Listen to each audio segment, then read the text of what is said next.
रिद्धि अवाज संभळाय છે બેટા? रिद्धि સંભળાય છે? ભાનુમતી અવાજ સંભળાય છે બેટા? હલો બાળકો જવાબ આપો મને. हाँ सर। અવાજ સંભળાય છે બેટા? हाँ કમ્પ્લીટ સંભળાય છે ને? हाँ कंप्लीट। ઓકે.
કે આપણે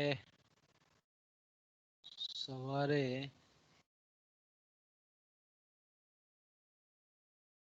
સંચાલકીય અર્થશાસ્ત્રીના કાર્યો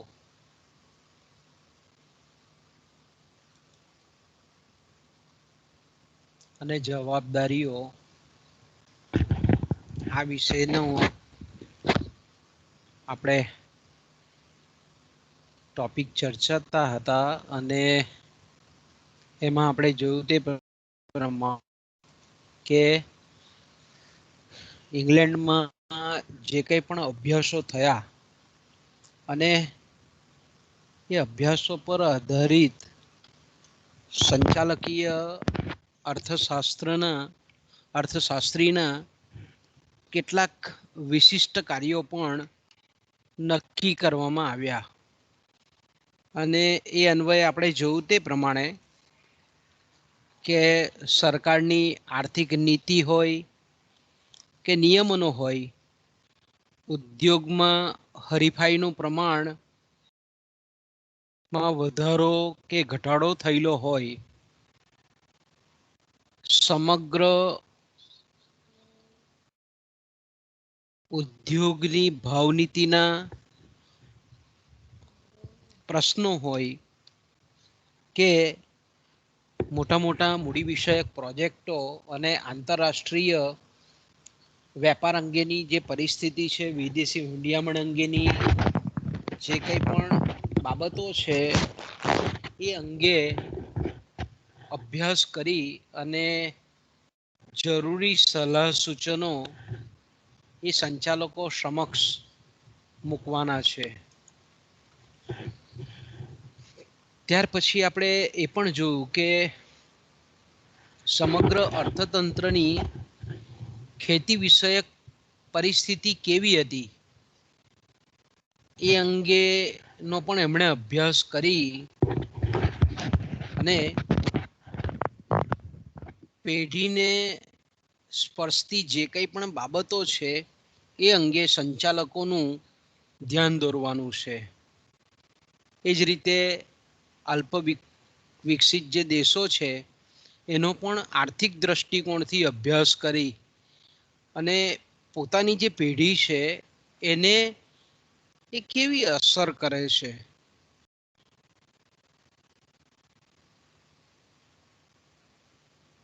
અલ્પ વિકસિત દેશોમાં પોતાની જે પેઢી છે એની મૂડીરોકાણ કરવાની તકો કેટલી છે અને કેટલી નફો કમાવાની શક્યતા છે, બજારનું વિસ્તરણ કે ગ્રાહકોની તકોનું વિસ્તરણ કરવાની આવશ્યકતા છે, શક્યતા છે, એ અંગેનો અભ્યાસ કરી અને સંચાલકોને દિશા સૂચન કરવાનું છે. એ જ રીતે સંચાલકીય અર્થશાસ્ત્રીએ જે કંઈ પણ ધંધાકીય વાતાવરણીય આગાહી છે એ પણ કરવાની છે.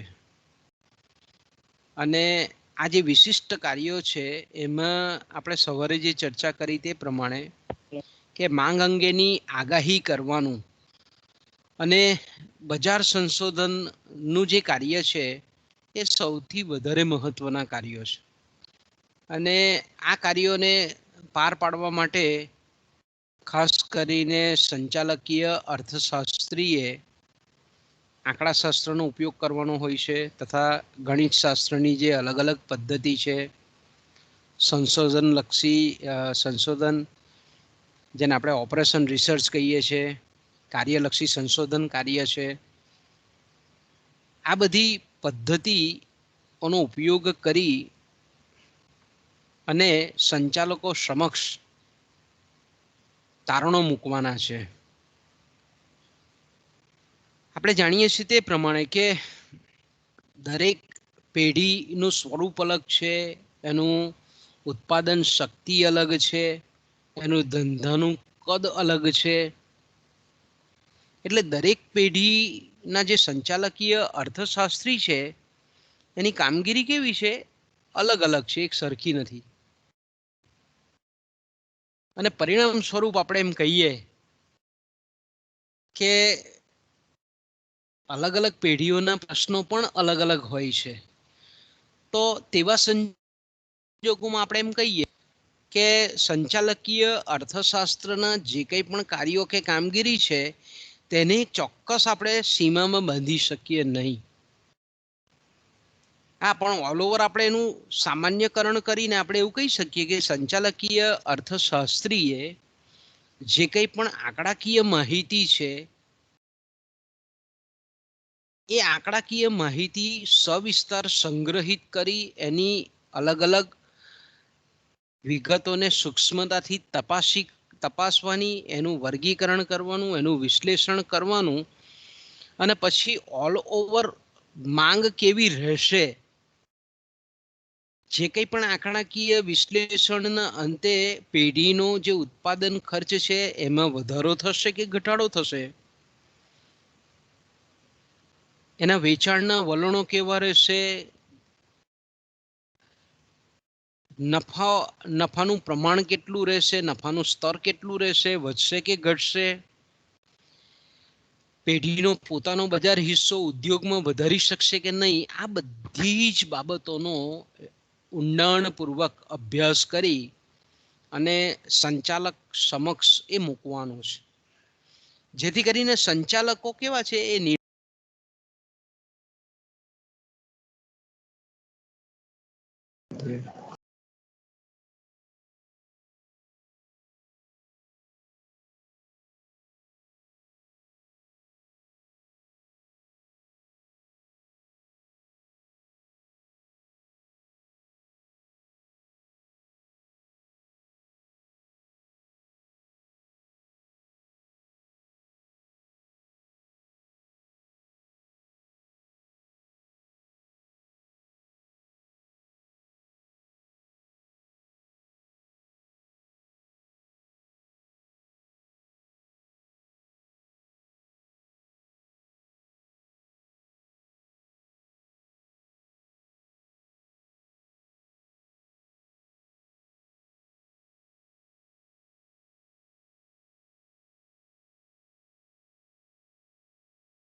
सर म्यूट ऑन करो।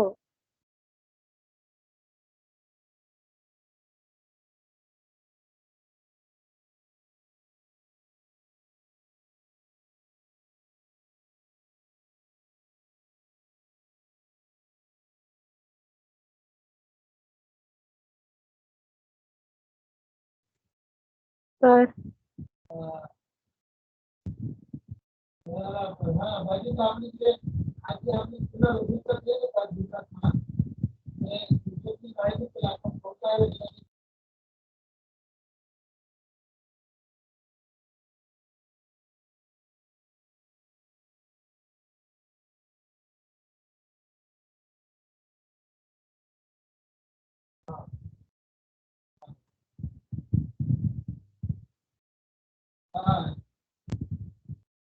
सर म्यूट खोलो।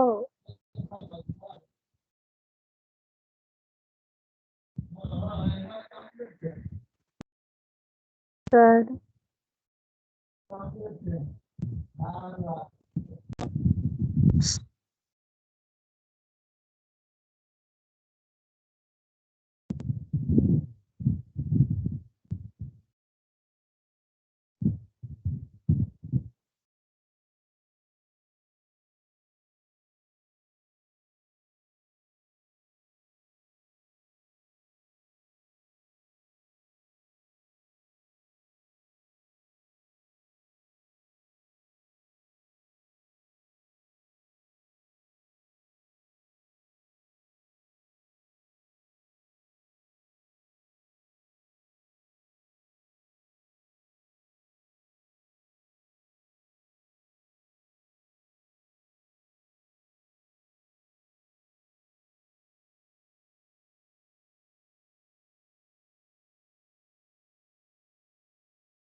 તમારો વોઇસ નહીં આવતો.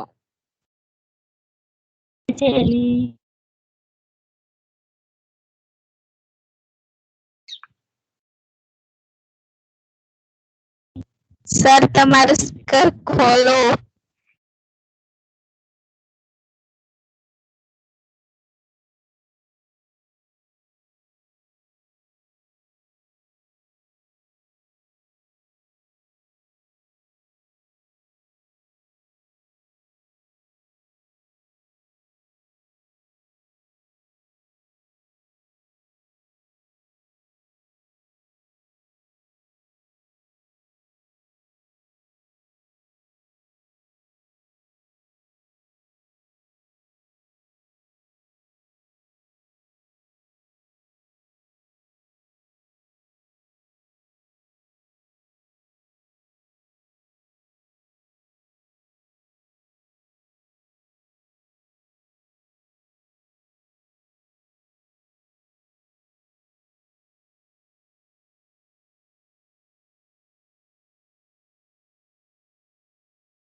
ના ના ના બરાબર માઇક ઓફ થઈ ગયું. હા માઇક ઓફ થઈ ગયું. ક્યારનો નથી અવાજ આવતો?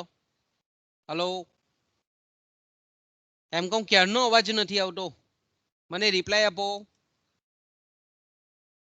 સર હા ક્યારનો નહીં આવતો તો અવાજ? સ્ટાર્ટિંગ માંથી જ. ઓ બાપરે પહેલેથી નથી આવતો? હા તો હવે કેટલા બધા બોલતા હતા, તમે મને સાંભળતા જ નતા. અલી મારો તમારો અવાજ મને સંભળાય પણ મારો કઈ પેલું ધ્યાન નહીં રહી ગયું કે હારું માઇક નું પેલું બટન ઓફ છે. કઈ વાંધો નહીં, ચાલુ રાખીએ આપણે ફરીથી. પાછા રિપીટ કરજો. આ કરો ઊભી રહે અત્યારે 2 મિનિટ. આપણે સવારે મેં કીધું તેમ કે આપણે સંચાલકીય અર્થશાસ્ત્રીના વિશિષ્ટ કાર્યો જોયા, બરાબર? અને ત્યાર પછી આપણે સંચાલકીય અર્થશાસ્ત્રીઓની જવાબદારીઓ. ઓકે, તો સંચાલકીય અર્થશાસ્ત્રીની જે જવાબદારીઓ છે એમાં પહેલી જે આપણે ચર્ચા કરી એ છે સંચાલકીય અર્થશાસ્ત્રીએ હર હંમેશ એ વાત યાદ રાખવી પડે કે પેઢીનો મુખ્ય ઉદ્દેશ એ મહત્તમ નફાનો છે, બરાબર? એટલે મહત્તમ નફાને પ્રાપ્ત કરી શકાય એ માટે મહત્તમ નફાને પ્રાપ્ત કરી શકાય એ માટે સહાયક બનવાનું કામ એ સંચાલકીય અર્થશાસ્ત્રીનું છે. ઓકે, એટલે એનો મતલબ એવો થાય કે સંચાલકીય અર્થશાસ્ત્રી પોતાની જે કામગીરી છે એને સફળતાપૂર્વક બજાવી શકે એ માટે ક્યારે પણ સંચાલકીય અર્થશાસ્ત્રી એ આદર્શવાદી હોવો જોઈએ નહીં. એ કેવો હોવો જોઈએ? આદર્શવાદી હોવો જોઈએ નહીં. અતિશય લાગણીશીલ પણ નહીં હોવો જોઈએ. કેવો હોવો જોઈએ? લાગણીશીલ પણ હોવો જોઈએ નહીં, કે જેથી કરીને એનો અભ્યાસ જે છે તે ઉલટું તારણ આપે. એટલે આપણે એમ કહી શકીએ કે સંચાલકીય અર્થશાસ્ત્રી એ તટસ્થતાથી એના અભ્યાસો કરવા જોઈએ. ઘણી વખત આપણે જાણીએ છીએ તે પ્રમાણે કે પેઢીની અંદર અન્ય જે અધિકારીઓ છે, અન્ય જે આપણે એમ કહીએ કે રોજગારી મેળવેલ વ્યક્તિઓ છે, તે ઘણી વખત ટીકા ટિપ્પણ કરતા હોય. સંચાલકીય અર્થશાસ્ત્રી જે કંઈ પણ કામગીરી કરતો હોય એ ઘણી વખત ટીકા ટિપ્પણ થતી હોય, તો સંજોગોમાં આપણે એમ કહીએ કે પોતાની જે બાબતો છે, પોતાના જે કંઈ પણ અભ્યાસો છે એના તારણોથી એ વિમુખ ન થાય. એણે પોતાનો જે અભ્યાસ છે એનો આત્મવિશ્વાસથી સ્વીકાર કરી અને સંચાલક સમક્ષ સ્પષ્ટ ચિત્ર મૂકવાનું છે એનું, કે આપણી પેઢીને આટલી વસ્તુ અસર કરતા છે. હકારાત્મક અસર કરે છે તો એ પણ બતાવવાની છે, નકારાત્મક અસર કરે છે તો પણ બતાવવાની છે. સંચાલકીય અર્થશાસ્ત્રી ક્યારે પણ આદર્શલક્ષી બની શકે નહીં, કારણ કે આદર્શલક્ષી બનવા જાય તો એના જે કંઈ પણ અભ્યાસો છે તે પેઢીને નકારાત્મક રીતે અસર કરતા હોય એવા તારણો એ નીકળી શકે છે. ઓકે, બીજી જે જવાબદારી છે કે પેઢીના મોટાભાગના નિર્ણયો ભવિષ્યને અસર કરતા હોય છે, ભવિષ્યને સ્પર્શતા હોય છે. તો આવા સંજોગોમાં આપણે એમ કહીએ કે ભવિષ્ય કેવું છે? જોખમોથી ભરેલું છે, અનિશ્ચિતતાઓથી ભરપૂર છે. તો ભવિષ્ય અંગેની સાચી સંચાલકીય અર્થશાસ્ત્રી આગાહી કરી શકે, જે કંઈ પણ પેઢી છે એ સરળતાથી સફળતાપૂર્વક અનિશ્ચિતતાઓમાંથી આગામી સમયગાળામાં બહાર નીકળી શકે એવા અભ્યાસો કરી અને તારણો એ સંચાલકો કે નિયોજકો સમક્ષ મૂકવાના છે, જેથી કરીને સંચાલકો જે કંઈ પણ ભવિષ્યને લગતું આયોજન કરે એ આયોજન ખૂબ સારી રીતે સક્ષમતાપૂર્વક કરી શકે. ઓકે, બીજું આપણે એમ કહીએ કે સંચાલકીય અર્થશાસ્ત્રીએ એના અભ્યાસમાં ઘણી વખત એવું જોવા મળે કે પેઢીને અસર કરતા જે કંઈ પણ વલણો છે એ અત્યારે પોતાના યથાવત ચાલતા રહેશે. તો સંચાલકોની સમક્ષ કહેવાનું છે કે અત્યારે દાખલા તરીકે વેચાણ છે તો 20% પ્રમાણે વધતું હોય તો 20% પ્રમાણે જ વેચાણ આગામી સમયગાળામાં પણ વધશે જ. જો વેચાણ ઘટતું હોય તો એ પણ કહેવાનું છે, બંને બાજુનું કહેવાનું છે. જે કંઈ પણ અભ્યાસના અંતે જે કંઈ પણ અગત્યનું પરિબળ હોય તો એ કહેવાનું છે કે આગામી સમયગાળામાં 20% પ્રમાણે વેચાણ ઘટશે, તો એ પણ કહેવાનું છે એને. અચ્છા, ઘણી વખત એવું એના અભ્યાસના અંતે એવું જાણવા મળે કે અમુક વલણમાં ફેરફાર થવાની શક્યતા છે, કે આગામી સમયગાળામાં વેચાણ વધવાની શક્યતા છે, ઉત્પાદનના સાધનોના વળતર દર વધવાની શક્યતા છે, શ્રમિકો વેતન વધારાની માંગણી કરશે, ઉત્પાદન ખર્ચ વધવાની શક્યતા છે. તો ભવિષ્યમાં અમુક વલણમાં ફેરફાર થવાની શક્યતા છે. એ કઈ કઈ શક્યતાઓ છે તે તરફ પણ સંચાલકીય અર્થશાસ્ત્રીએ સંચાલકોનું ધ્યાન દોરવાનું છે. ઓકે, એ જ રીતે આપણે એમ કહીએ કે કેટલીક વખત બજારના વલણોમાં આવી રહેલા જે કંઈ પણ ઓચિંતાના ફેરફારો છે, એ ઓચિંતાના ફેરફારોથી સંચાલકોને એણે તરત જાગૃત કરવાના છે કે ભાઈ આગામી સમયગાળામાં કોઈક નવી બહુરાષ્ટ્રીય કંપનીઓ માર્કેટમાં આવે છે, અન્ય હરીફોમાં વધારો થવાની આવશ્યકતા છે, કે પછી કાચા માલ સામાનના ભાવો વધવાની શક્યતા છે. તો આવી જે કંઈ પણ સ્પર્શતી બાબતો છે એ સમક્ષ સંચાલકોનું ધ્યાન સંચાલકીય અર્થશાસ્ત્રીએ દોરવાનું છે. ઓકે, એટલે આપણે એમ કહી શકીએ કે કોઈ પણ પરિસ્થિતિ, જો ભૂતકાળની પરિસ્થિતિ અથવા તો વર્તમાનની પરિસ્થિતિ કે વર્તમાનના જે વલણો છે તે આગામી સમયગાળામાં બદલાવાના નથી, તો એ પણ કહેવાનું છે. અમુક સમયગાળા દરમિયાન અમુક વલણોમાં ફેરફાર થવાની શક્યતા છે, તો એ પણ સંચાલકો સમક્ષ એને ચેતવવાના છે, એ લોકોને જાગૃત કરવાના છે કે ભાઈ આટલા આટલા પરિબળોમાં ફેરફાર થવાની શક્યતા છે.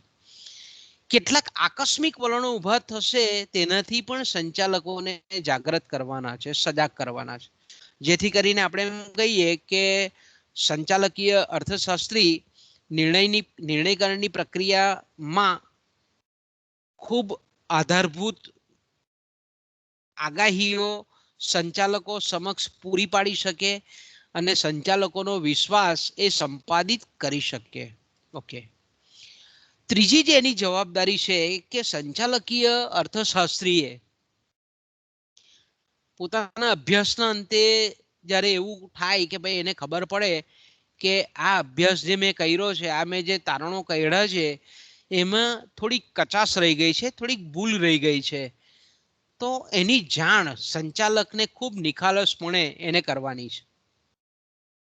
સંચાલકીય અર્થશાસ્ત્રીએ જે કંઈ પણ માહિતી એકત્ર કરેલી છે એના આધારે એનું વર્ગીકરણ કરી એનું વિશ્લેષણ કરેલું છે, એણે તારણો પ્રાપ્ત કરેલા છે, અને એ તારણો જ્યારે સંચાલક સમક્ષ મૂકે છે અને પછી એને ખ્યાલ આવે છે કે ભાઈ મેં આજે સંશોધન કરેલું છે, મેં જે અભ્યાસ કરેલો છે એમાં આટલી આટલી ત્રુટિ રહી ગયેલી છે, તો એને જો પછીથી ખબર પડે તો એને સંચાલકો સમક્ષ એની ફોર્માલિટીઝ હોય, એની સંચાલકો સમક્ષ એક મીટિંગ માટે મેનેજરને પ્રસ્તાવ મૂકે કે ભાઈ સંચાલક મંડળ પાસે મારી મીટિંગ ગોઠવાવો, અને સંચાલક મંડળ એને મંજૂરી આપે કે ભાઈ ચાલો આ અર્થશાસ્ત્રીને કંઈક આપણે કહેવું છે સંચાલક બોર્ડને કે સંચાલક મંડળને.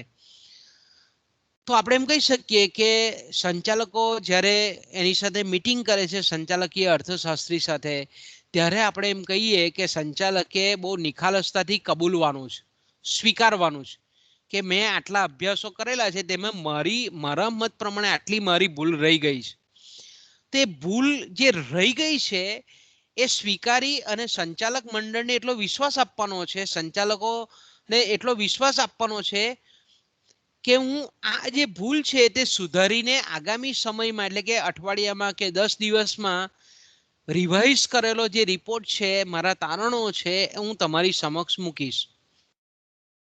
તો સંચાલકીય અર્થશાસ્ત્રી માણસ છે, માણસની ભૂલ થવાની શક્યતા છે, પણ જ્યારે સંચાલકીય અર્થશાસ્ત્રીને પોતાની આગાહીમાં કે પોતાના અભ્યાસમાં જ્યારે આવી ભૂલની ખબર પડે અને સંચાલક સમક્ષ એનો એકરાર કરે, અને સંચાલકો એકરાર કરે અને પછીથી એ ભૂલને સુધારીને પછી પાછા આપણે એમ કહીએ કે જે કંઈ પણ અંદાજો છે, જે કંઈ પણ આગાહીઓ છે એ સુધારીને ફરી જો સંચાલક મંડળ સમક્ષ રજૂ કરે, તો સંચાલકીય અર્થશાસ્ત્રીનું માન સન્માન જળવાઈ રહે છે.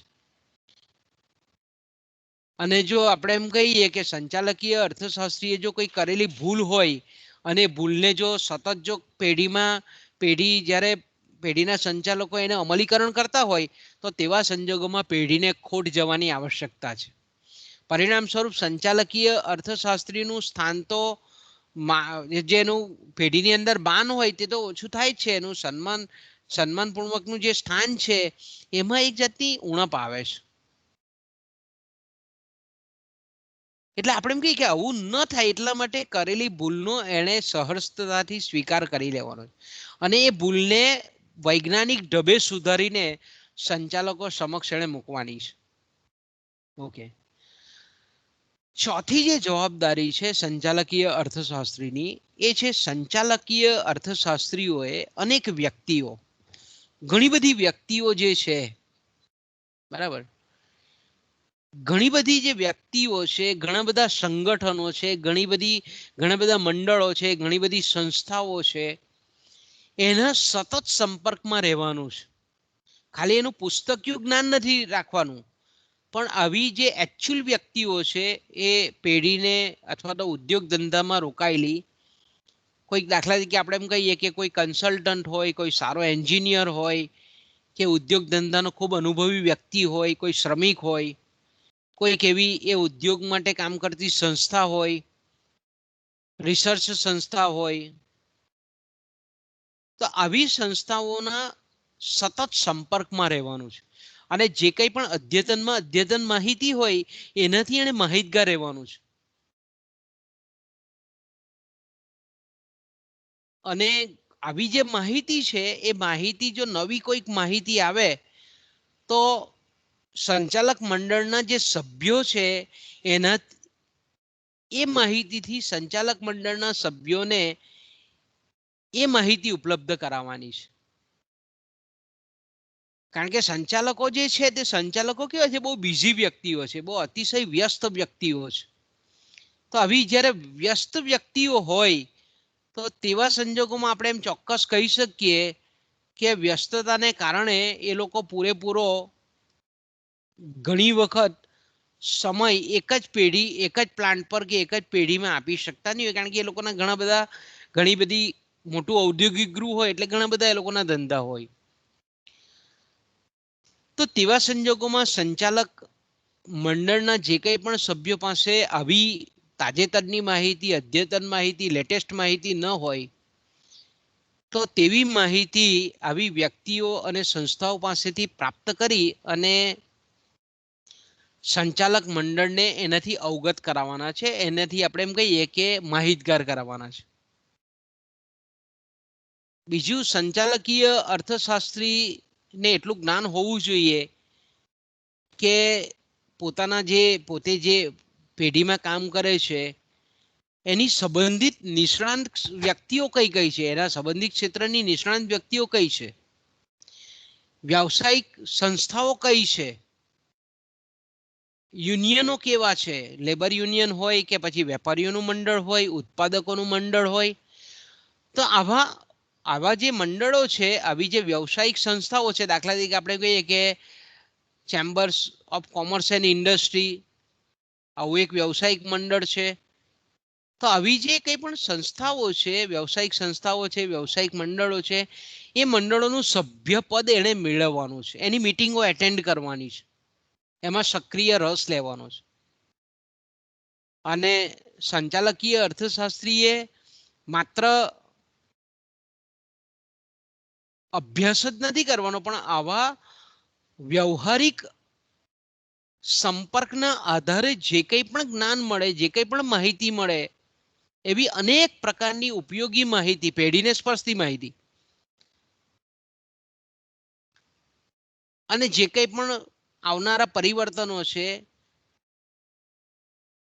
એનાથી સંચાલકોને વાકેફ કરવાના છે જાણકાર કરવાના છે અને પોતાની જે એફિશિયન્સી છે પોતાની જે કાર્યક્ષમતા છે પોતાની જે પેઢીની અંદરની કાબેલિયત છે પોતાની અંદરની જે કાબેલિયત છે એ પોતાની કાબેલિયત એણે સંચાલકો સમક્ષ પ્રૂવ કરવાની છે સાબિત કરવાની છે આ એની જવાબદારી આવે છે.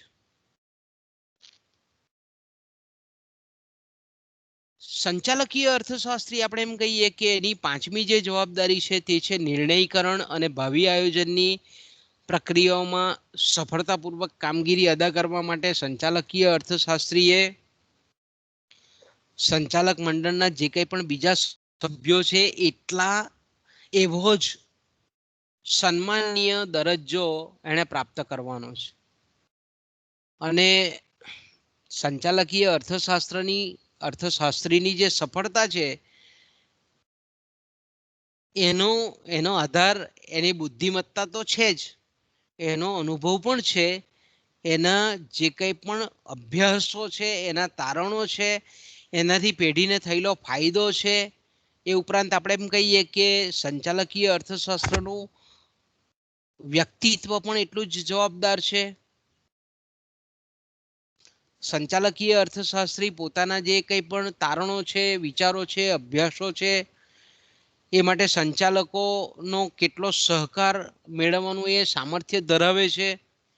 આ બધી બાબતો પર આપણે એમ કહીએ કે સંચાલકીય અર્થશાસ્ત્રનો દરજ્જો એ પેઢીમાં નક્કી થતો હોય છે.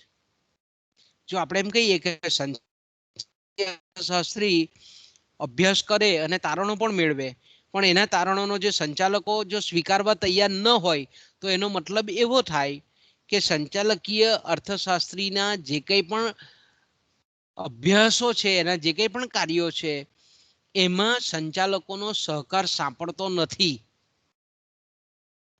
અને જ્યારે સંચાલકોનો સહકાર સાંપડતો ન હોય તો તેવા સંજોગોમાં સંચાલકીય અર્થશાસ્ત્રીએ પોતાનું આત્મમૂલ્યાંકન કરવાનું છે કે ભાઈ મારા અભ્યાસોમાં ક્યાં ક્યાં ક્ષતિ રહી છે અને સંચાલકો કેમ મને સહકાર નથી આપતા, કે મારા અભ્યાસોને કેમ અનુમોદન નથી આપતા. એ બધા જ પાસાનો એણે વિચાર કરી અને એવા તારણો તૈયાર કરવાના છે કે પેઢીની જે નફાકારકતા છે એમાં વૃદ્ધિ થઈ શકે. ઘણી વખત આપણે એમ કહીએ કે સંચાલકીય અર્થશાસ્ત્રી એ કેવો હોવો જોઈએ? નીડર હોવો જોઈએ. સંચાલકીય અર્થશાસ્ત્રી કેવો હોવો જોઈએ? નેતૃત્વ સામેથી સ્વીકારનાર હોવો જોઈએ. સંચાલકીય અર્થશાસ્ત્રી કેટલીક જવાબદારીઓ છે પેઢીની અંદરની, એને ઉપાડવા માટે તત્પરતા દાખવવી પડે છે, તૈયાર રહેવું પડે છે. કંપનીએ દાખલા તરીકે કોઈ જગ્યાએ પોતાની ટીમ મોકલવાની હોય સંશોધન માટે, તો એ જે સંશોધન સ્ટડી જે ટૂર છે, સ્ટડી જે ટીમ બનાવેલી હોય એની આગેવાની એને સામેથી માંગીને લેવી જોઈએ. એમાં કોઈ ભાગેડુ વૃત્તિ અપનાવતો નહીં હોવો જોઈએ. સંચાલક કેવો હોવો જોઈએ? આ સંચાલકીય અર્થશાસ્ત્રી કેવો હોવો જોઈએ? પીછેહટ કરવા વાળો હોવો જોઈએ નહીં. સંચાલકોએ જે કંઈ પણ અભ્યાસ માટેની જે ટીમ બનાવેલી હોય એ ટીમનું સભ્યપદ કે એની આગેવાની એને લેવી જોઈએ. કોઈ ખાસ પ્રોજેક્ટ માટે પેઢીએ એને નક્કી કરેલો હોય તે પ્રોજેક્ટની કામગીરી પણ એને સફળતાપૂર્વક બજાવવી પડે છે. કારણ કે જો આપણે એમ કહીએ કે એક વખત સંચાલકોના મનમાંથી જો સંચાલકીય અર્થશાસ્ત્રીની છાપ ઉતરી જાય તો પછી સંચાલકોનો ગમે તેટલો સારો અભ્યાસ હોય તો પણ સહકાર સાંપડે નહીં. એટલે આપણે એમ કહીએ કે સંચાલકીય અર્થશાસ્ત્રીએ આવી જે અભ્યાસ અંગેની સમિતિ હોય એની આગેવાની એને લેવી પડે. અને એ રીતે આપણે એમ કહીએ કે સંચાલક મંડળમાં પોતાનું જે સ્થાન છે એને બરાબર રીતે સ્વીકારવા તત્પર રહેવું પડે. તો આટલી જવાબદારીઓ સંચાલકીય અર્થશાસ્ત્રીની છે. ઓકે, ત્યાર પછી આપણે એમ કહીએ કે આપણો જે અભ્યાસક્રમનો આગળનો ટોપિક છે એ છે ખાસ કરીને ખૂબ અગત્યનો ટોપિક છે પરીક્ષાની દ્રષ્ટિએ પણ, એના પર પણ. એ છે સંચાલકીય અર્થશાસ્ત્રના મૂળભૂત ખ્યાલો. ઓકે, આપણો જે બીજો ટોપિક છે એ છે સંચાલકીય અર્થશાસ્ત્રના મૂળભૂત ખ્યાલો. અને ખાસ કરીને આપણે એમ કહીએ કે સંચાલકીય અર્થશાસ્ત્રના જે મૂળભૂત ખ્યાલો છે એમાં 5 પ્રકારના ખ્યાલો છે. પહેલો જે ખ્યાલ છે તેને આપણે વૃદ્ધિનો ખ્યાલ કહીએ છીએ. બીજો જે ખ્યાલ છે તેને આપણે વૈકલ્પિક ખર્ચનો ખ્યાલ કહીએ છીએ. ત્રીજો જે ખ્યાલ છે તેને આપણે સમય પરિપ્રેક્ષ્યનો ખ્યાલ કહીએ છીએ. ચોથો જે ખ્યાલ છે તેને આપણે વટાવનો સિદ્ધાંત કહીએ છીએ. અને પાંચમો જે ખ્યાલ છે તેને આપણે સમસીમાંતનો સિદ્ધાંત તરીકે ઓળખાવીએ છીએ. ઓકે, તો આજે સંચાલકીય અર્થશાસ્ત્રના પાયાના ખ્યાલો કહીએ કે મૂળભૂત ખ્યાલો કહીએ તો આ 5 પ્રકારના ખ્યાલો છે. તો આપણે જાણીએ છીએ તે પ્રમાણે કે કોઈ પણ શાસ્ત્ર હોય, કોઈ પણ વિજ્ઞાન હોય, એ વિજ્ઞાનના જે સિદ્ધાંતો છે તે અમુક ચોક્કસ પાયાની ધારણાઓ પર રચાયેલા હોય છે. આપણે અર્થશાસ્ત્રના સિદ્ધાંતોની વાત કરીએ તો આપણને ખબર છે કે ભાઈ અર્થશાસ્ત્રના જે સિદ્ધાંતો છે એ અર્થશાસ્ત્રના સિદ્ધાંતોની જે રચના કરીએ છીએ એમાં પણ કેટલાક મૂળભૂત ખ્યાલો છે. કે દાખલા તરીકે અર્થશાસ્ત્રનો સિદ્ધાંતોની રચના કરતી વખતે આપણે એવું માની લઈએ છીએ કે અર્થતંત્ર મૂડીવાદી અર્થતંત્ર છે, અર્થતંત્ર એ સમાજવાદી અર્થવ્યવસ્થા છે, આપણે અર્થતંત્ર એ મિશ્ર અર્થતંત્ર છે, અને પછી આપણે સિદ્ધાંતોની રચના કરીએ છીએ.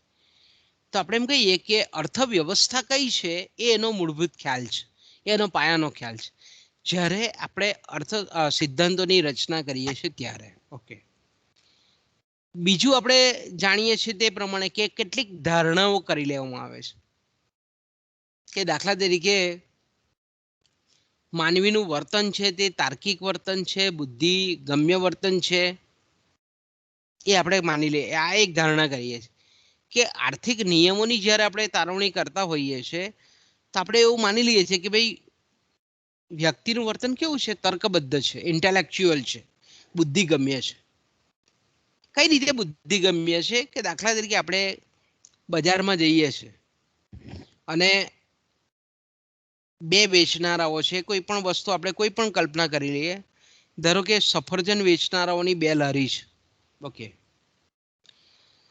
બંને લારીના સફરજન સેમ છે, એક જ આપણે કહીએ પ્રદેશના છે, ઉત્તરાખંડના છે, ધારો કે ઉત્તરાખંડના છે.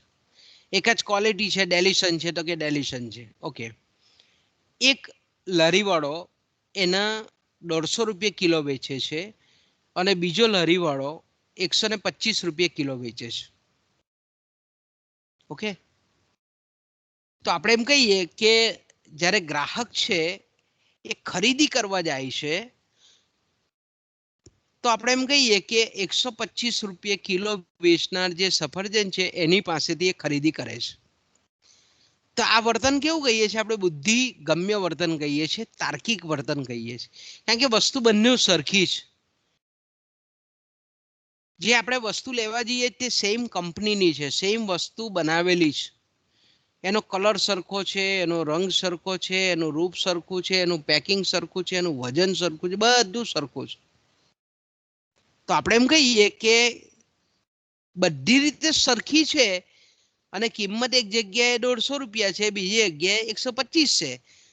તો બુદ્ધિગમ્ય વર્તન કોને કહેવાય? તો કે ભાઈ જે જગ્યાએથી આપણે ઓછી કિંમત વાળી વસ્તુ સમાન ગુણવત્તા વાળી ઓછી કિંમત વાળી વસ્તુ ખરીદીએ તેને આપણે તર્કબદ્ધ વર્તન કહીએ છીએ.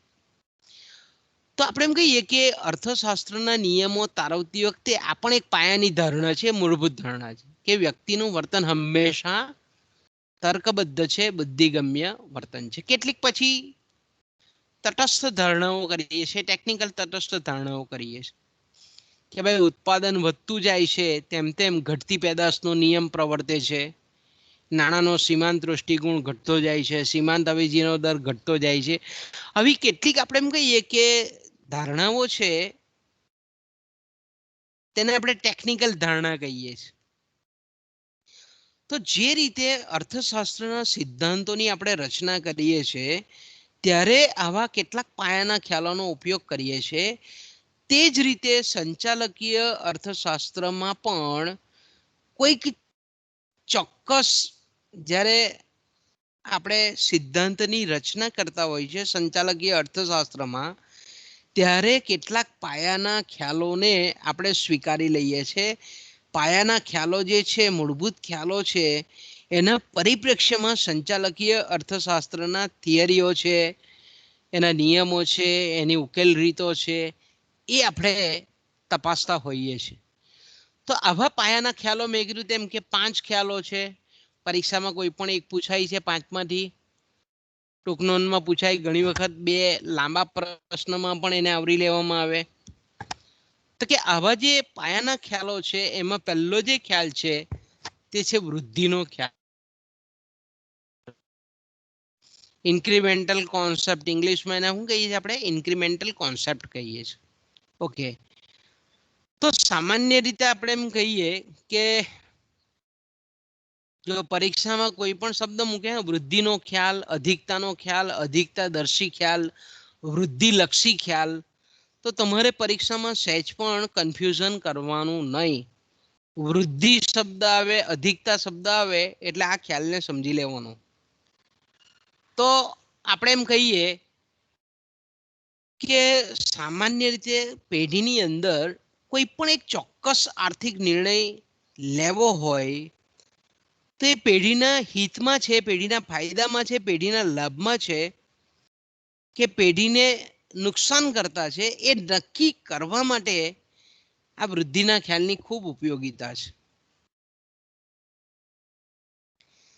કારણ કે આપણે જાણીએ છીએ તે પ્રમાણે કે પેઢીનો સંચાલક, નિયોજક કે માલિક જ્યારે કોઈ પણ નવો નિર્ણય લે છે અથવા તો આગળ લીધેલા નિર્ણયમાં કોઈ પરિવર્તન કરે છે, તો એને લીધે આપણે એમ કહીએ કે પેઢી જે વસ્તુ બનાવે છે એની કિંમત, પેઢી જે વસ્તુનું ઉત્પાદન કરે છે એનું ઉત્પાદન, મૂડીરોકાણ, ખર્ચ, આવક, આ બધા પરિબળો પર એની ચોક્કસ રીતે અસર થાય છે.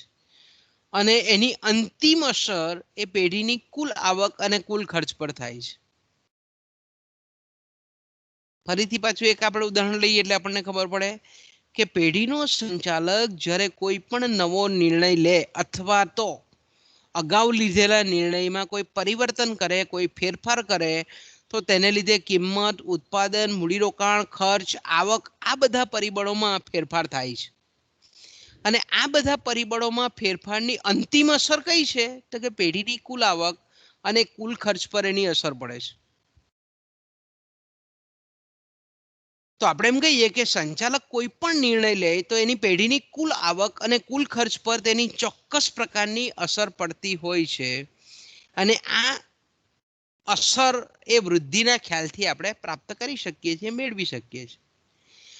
જ્યારે સંચાલક અમુક નિર્ણયો લેવાથી પેઢીની કુલ આવક અને કુલ ખર્ચમાં કેટલો વધારો થાય છે એ અંગેની સમજૂતી મેળવવી હોય તો વૃદ્ધિના ખ્યાલનો ઉપયોગ કરવો પડે.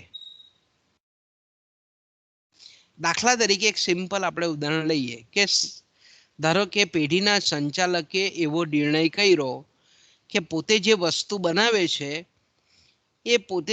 બનાવે છે એની જાહેરાત થાય એટલા માટે પેઢી દાખલા તરીકે જાહેરાત ખર્ચ કરે છે. ઓકે, ધારો કે પેઢીના સંચાલકે એવો નિર્ણય કર્યો કે 1 લાખ રૂપિયા પેઢી વિજ્ઞાપન ખર્ચ કરે છે, જાહેરાત ખર્ચ કરે છે. ઓકે, આ પેઢીનો સંચાલકનો નિર્ણય છે. તો આ નિર્ણયની અસર કોના પર થાય છે? તો કે ભાઈ કિંમત પર થાય, ઉત્પાદન પર થાય, મૂડીરોકાણ પર થાય, ખર્ચ પર થાય, આવક પર થાય, કોઈ પણ આમાંથી કોઈ પણ પરિબળ પર થાય. કે જાહેરાત ખર્ચ કરે છે એટલે ખર્ચ પર વધારો થાય, ખર્ચનો વધારો થાય. પેઢીનો જે કુલ ખર્ચ છે એમાં 1 લાખ રૂપિયાનો જાહેરાત ખર્ચ વધે છે, તો આપણે એમ કહીએ કે કુલ ખર્ચ પર એની અસર થાય, કુલ ખર્ચ વધે. ઓકે, આ આપણે એમ કહીએ કે કુલ ખર્ચ પર એની અસર થાય. ઓકે, હવે જાહેરાત ખર્ચ કરે છે તો એને પરિણામ સ્વરૂપ એનું વેચાણ વધે છે, એની માંગ વધે છે. અને એની માંગ વધે છે એટલે પેઢીની કુલ આવક વધે છે. જો સંચાલકનો એક જ નિર્ણય છે કે વિજ્ઞાપન ખર્ચ વધારવો, તો એની કુલ આવક પર પણ અસર થાય છે અને કુલ ખર્ચ પર પણ અસર થાય છે. તો આપણે એમ કહી શકીએ કે આ નિર્ણય લેવાથી પેઢીની કુલ આવક પર કેટલી અસર થાય છે અને કુલ ખર્ચમાં કેટલો વધારો થાય છે એની સમજૂતી આપણને આ વૃદ્ધિનો ખ્યાલ આપે છે.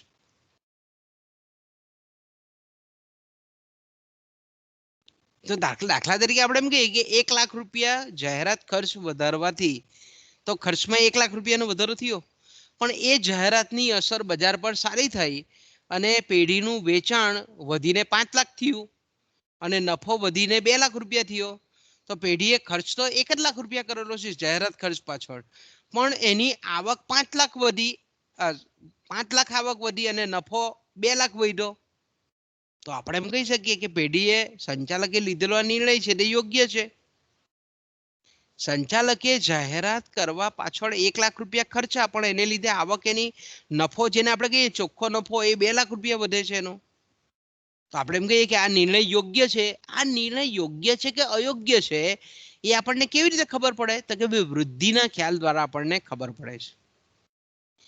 તો સંચાલક જ્યારે કોઈ પણ નિર્ણય લે છે એને પરિણામે જ્યારે કુલ આવકમાં જે વધારો થાય તેને આપણે આવકની વૃદ્ધિ કહીએ છીએ. એને આપણે શું કહીએ છીએ? આવકની વૃદ્ધિ કહીએ છીએ.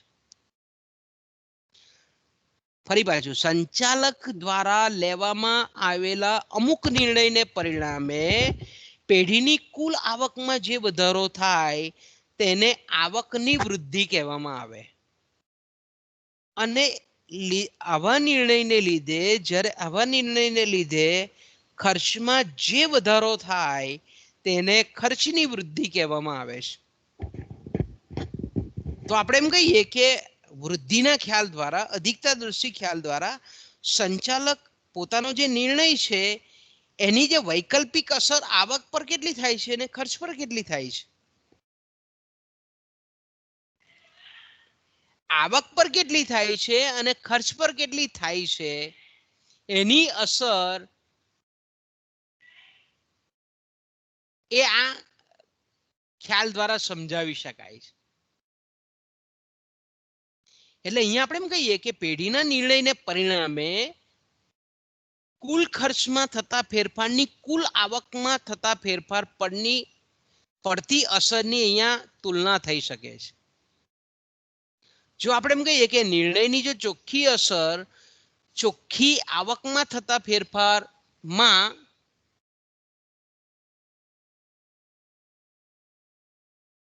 જો ચોખ્ખા ખર્ચ કરતા સવિશેષ અસર થતી હોય તો સંચાલકનો નિર્ણય એ આપણે એમ કહીએ કે નફાકારક છે, પેઢી માટે લાભ કરતા છે. ઓકે બાળકો, અહીંયાથી આપણે અટકીએ.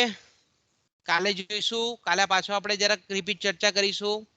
સોરી, આપણે થોડોક આ અવાજ નહીં સંભળાયો, મને બહુ દુઃખ થયું પહેલા સ્ટાર્ટિંગમાં, કારણ કે મારું ધ્યાન આ માઇક પર, મારું જ માઇક બંધ હતું એ મને જ ખબર નહોતી ને તમારો અવાજ આવતો હશે પણ મેં આજે ઇયરફોન નાખેલું નહીં હતું એટલે મને ખબર ના પડી. ઓકે, કંઈ વાંધો નહીં, જેટલું સંભળાયું તેટલું. પછીથી તો સંભળાયું ને કે પછીથી પણ નહીં સંભળાયું બાળકો? પછીથી સંભળાયું કે નથી સંભળાયું? સંભળાયું તો સર. ઓકે ઓકે બેટા, ચાલો તો કાલે મળીએ આપણે પાછા. હા, ઓ કાલે નહીં, કાલે સુપરવિઝન છે. સારું, ચાલ પછી જો બપોર પછી હશે તો સેટ કરીશું આપણે, બરાબર? મારે છે ને એક દિવસના ગાળામાં સુપરવિઝન છે, 2 સુપરવિઝન, એટલે સવાર ને સાંજે 2 ટાઈમ છે, એટલે આપણે એક દિવસનો ગેપ પડે છે. એટલે કાલે પાછું સુપરવિઝન છે. જો કાલે જો કદાચ અનુકૂળતા હશે, કારણ કે MSc નું કાલે છે સુપરવિઝન, એટલે 3 કલાકનું થશે કદાચ. એટલે જો અનુકૂળતા હશે તો હું ટાઈમ ટેબલ મૂકીશ, બરાબર, આપણે ઓનલાઈનનું. તો અહીંયાથી વિરામ લઈએ બાળકો.